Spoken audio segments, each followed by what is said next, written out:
5 infos transferts, une main et des dessins, c'est tous les vendredis ou presque. T'as reconnu, c'est la Dépêche Mercato saison 4 et ça commence maintenant.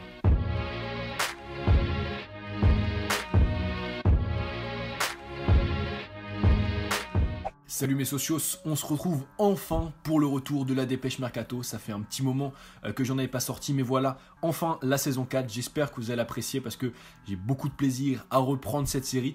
Mais bref, on commence tout de suite avec le dossier chaud de cette fin de semaine, celui du possible départ de David Alaba du Bayern Munich.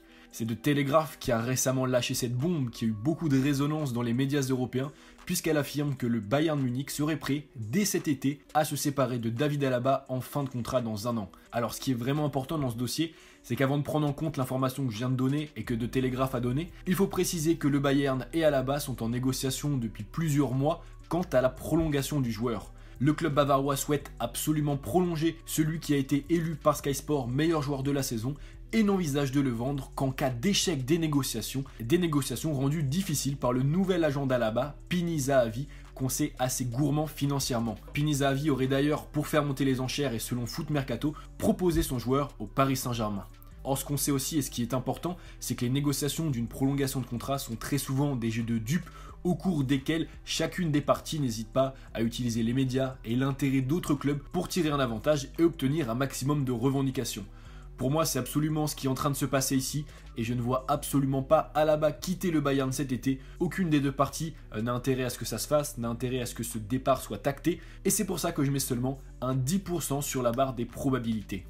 On enchaîne avec une autre info qui a fait beaucoup de bruit en cette fin de semaine, la volonté des dirigeants de Chelsea de se séparer d'N'Golo Kanté. Blessé une bonne partie de la saison, le joueur serait sur la liste des nombreux joueurs sur le départ de Stamford Bridge, à en croire les informations du sérieux de Times. Après avoir d'ores et déjà officialisé les arrivées d'Hakim Ziyech et Timo Werner, les Blues souhaiteraient donc continuer la reconstruction de leur équipe en misant sur l'avenir à travers les recrutements du joueur de Leicester Ben Chilwell dont le transfert est estimé à 60 millions d'euros, mais aussi du milieu allemand du Bayern, Kai Havertz, estimé à près de 100 millions d'euros. Et pour réaliser ces transferts, vous l'aurez compris, Chelsea va devoir vendre, ce qui pourrait entraîner la fin de l'histoire entre Kanté et Chelsea dès cet été. Honnêtement, je trouve que cette info est finalement pas très surprenante quand on connaît le contexte et la relation pas forcément idéale entre le joueur et son coach, même si une question demeure, où pourrait signer Kanté, quel club pourrait se permettre de faire venir Kanté? Certains le verraient bien au Real Madrid sous les ordres de Zinedine Zidane, d'autres en Italie, soit à la Juventus, soit à l'Inter, où il pourrait retrouver son ancien coach Antonio Conte. Pour le moment, il y a assez peu d'informations sur la possible destination d'N'Golo Kanté, mais toujours est-il que voilà, je mets un 65% sur la barre des probabilités pour son départ, parce que j'y crois, ça me paraît assez plausible et les sources sont assez fiables, et je pense que son départ de Chelsea va vraiment être conditionné au sort d'un autre joueur, celui de Kai Havertz. En effet, élu joueur du mois de mai en Bundesliga, le joueur de 21 ans a attiré cette saison les recruteurs des plus grands clubs européens.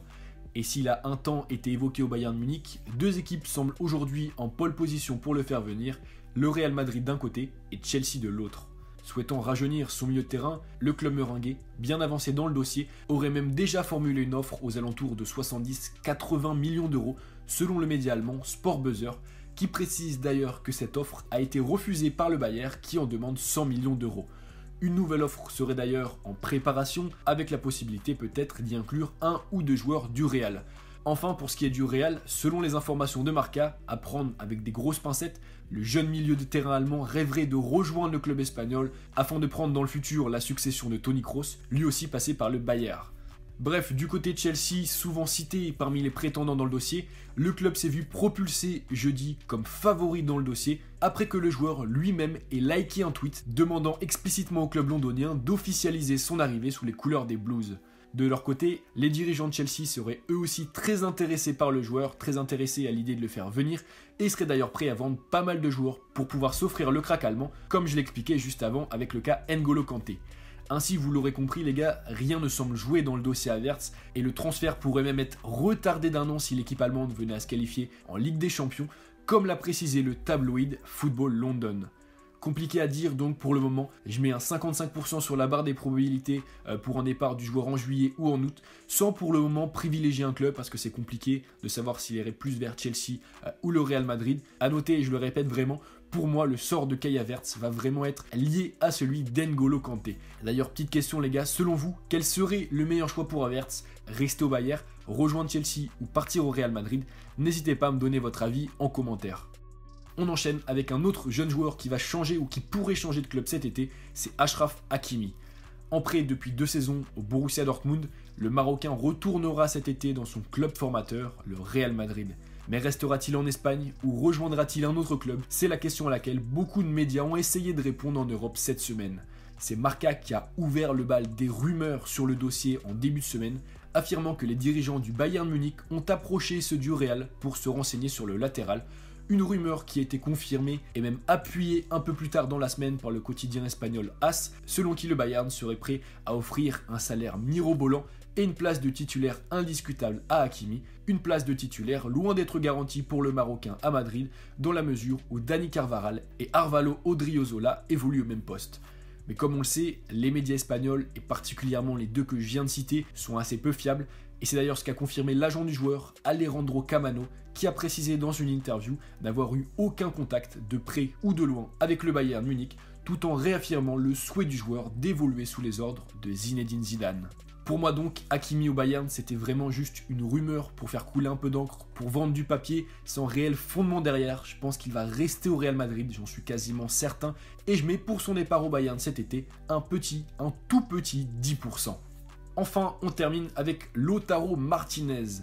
Très en vue cette saison, la pointe de l'attaque interiste, l'Argentin longtemps annoncé du côté du FC Barcelone pourrait finalement rester une saison de plus au moins en Italie. À en croire la Gazzetta dello Sport, les négociations entre le club catalan et l'Inter seraient actuellement au point mort, dans la mesure où aucune des 2 parties ne veut céder, les dirigeants italiens réclamant 90 millions d'euros plus Arturo Vidal ou 110 millions d'euros, soit le montant de la clause libératoire de Martinez, tandis que le Barça, de son côté, ne souhaiterait offrir que 70 millions d'euros maximum en plus du Chilien.